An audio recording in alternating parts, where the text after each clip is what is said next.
You Are Not Your Job Title by lead visionary Paul Chatterjee. One of the basic concepts of roadway intelligence is that the duality between self and the outside world is not only okay, but is a good thing to have. The working world and its societal restraints take a heavy toll on people's lives. The question is, what place is there in your life for this association? As stated in the old song, I sold my soul to the company store as a mantra for being trapped. How this happens is straightforward, but why it's deemed acceptable as a path is not. It's easy to understand the place in the societal world for a job. It's the source of income for people to be part of the society. The exchange is simple. Jobs give money in exchange for the use of applications and skills from the individuals. As societies have evolved, these exchanges advanced from simple direct barter between people, and the corporate world figured out how to aggregate people and skills to provide products and services that are not available from a single person in a timely fashion. But there's a crisis now. With the restructuring of the global economy and employment, there's a lot of positions that may now not be aggregated into the product and service offerings. This is not a reflection on the personal level of the people getting laid off, but a reflection of the shift in having buying at the consumer level and the ability for companies to produce products at specific price points for the market.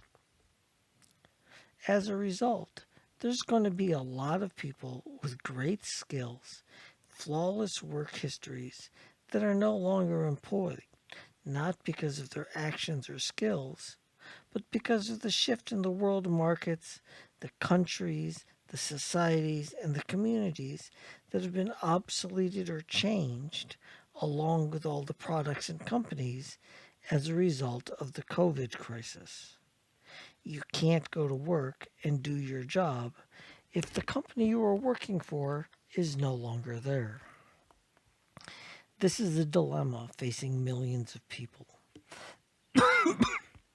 Like the well-known TV personalities of Fred Flintstone and George Jetson, they base the majority of their life and identity on work. Their workplace advancement and demotion was the speed control of their life. This method was advocated by many schools, colleges, and career guidance systems worldwide. The failure of this method is twofold. One, it assumes that skills people have will be eternal and recognized, so the industries will always be there to have employment, both vertically and laterally. And second, that the pace of society is slower than the lifetime of the people and their skills. So a single pass through this cycle, grow up, go to school, get a job and skill, start a family, move to management, retire, and enjoy the rewards of societal conformity were practical and achievable. However, this is only for stories and movies nowadays. The pace of the world is faster and has global influences, so adaptability is key. In the case of Fred and George, flexibility was not an option. Conformity to their station in life was the gating factor. But what happens in your real life if you remove that? Take the job out of the definition of who you are and make the resource from work just being income to pay for your lifestyle. If you're not the engineer, manager, journalist, waiter, actor, driver, finance person, except in words, then who are you really? The definition falls to the second set of values in your life, not the economic one set by the outside world and the societal view, but the real value you set in your life. What's in this space? Well, it includes a number of items in no particular order. Who are the people close to you? Who do you consider family? What foods do you like? What do you enjoy doing when you're alone? What do you like to do when it's raining? Which side of the bed do you prefer to sleep on? What are things that make you laugh or smile? What sort of things are you afraid of? And so on. They are personal identifiers that mark your personality and the interaction with people on your inner circle and have nothing to do with your financial role in society. This is the definition of the real you, not your job title, but who you are. The reality is when you're in any city in the world at any time of year, what makes you smile and which side of the bed you prefer to sleep on doesn't change whether you're in a new job starting a new position from the bottom of the company or you've been elevated all the way up to CEO. Your preferences are still the same because they're defining issues for you. You will still laugh at the same sort of humor. You will still smile at things that make you happy. And that is independent of your title. One of the challenges in recognizing this is the assessment of who you are is going through the discussion with someone in a somewhat methodical manner. This happens when you work a lot where your performance and skills reviews are done regularly so they know the metrics for your work life.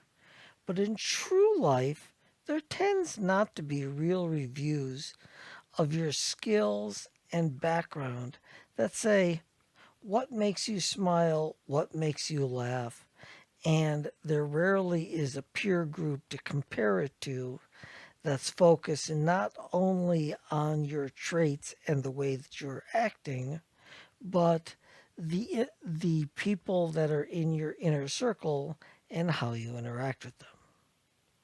At work, in the societal world, the collective group talks about and defines goals.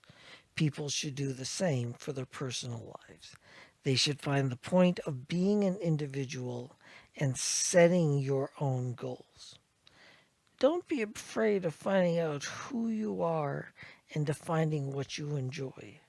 The basis of life is to be able to maximize time of joy, love, pleasure, hope, and sharing those events with people you care about under a structure of the core belief that actually makes you feel good about moving forward and moving deeper toward having a life. It's kind of hard to figure out what in the world is going on if you're all on your own, which is what the roadway intelligence community is here for, to enable and to guide this path of discovery and self-definition. Remember, you are a unique individual that was blessed at birth with a non-duplicated set of skills and preferences by a higher power. Highlight this individualism and define it. Know who you are and what matters to you. With this in mind, changing to a new job in a new world is a little less traumatic. As you know, the continuity is you're still going to be yourself. And at one more pass through the system, you know this being stable and rewarding those that are helping build that stable life is what's making joy, happiness, and hope available to the whole roadway